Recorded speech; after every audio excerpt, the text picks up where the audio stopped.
পবিত্র ঈদুল আজহা উপলক্ষে সারা দেশে নিরবিচ্ছিন্ন বিদ্যুৎ সরবরাহ নিশ্চিত করতে বিশেষ ব্যবস্থা নিয়েছে সরকার। বিদ্যুৎ উৎপাদন, সঞ্চালন ও বিতরণ ব্যবস্থায় ২৪ ঘন্টা নজরদারির পাশাপাশি জরুরি মেরামতের জন্য বিশেষ টিম প্রস্তুত রয়েছে। বিদ্যুৎ বিভাগ জানিয়েছে, ঈদের সময় সম্ভাব্য বাড়তি চাহিদা মোকাবেলায় প্রয়োজনীয় প্রস্তুতি সম্পন্ন করা হয়েছে এবং পুরো কার্যক্রম সরাসরি মনিটরিং করা হচ্ছে। বিদ্যুৎ বিভাগের সচিব মিরানা মাহরুখ বলেন, ঈদে নিরবিচ্ছিন্ন বিদ্যুৎ সরবরাহ নিশ্চিত করতে সব ধরনের ব্যবস্থা নেওয়া হয়েছে এবং বিদ্যুৎ বিতরণ কোম্পানিগুলোকে প্রয়োজনীয় নির্দেশনা দেওয়া হয়েছে।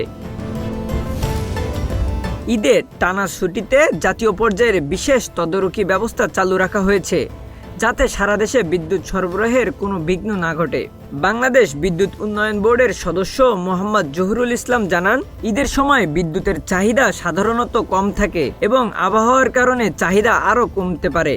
তবে সম্ভাব্য চাহিদা ১২ থেকে ১৩,০০০ মেগাওয়াট হতে পারে বলে ধারণা করা হচ্ছে। তিনি আরও বলেন, কিছু ইউনিট রক্ষণাবেক্ষণে থাকলেও বিকল্প জ্বালানি ব্যবহার করে উৎপাদন সক্ষমতা বজায় রাখা হয়েছে।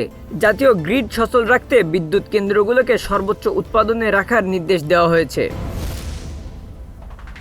Desk report, news flash ৭১।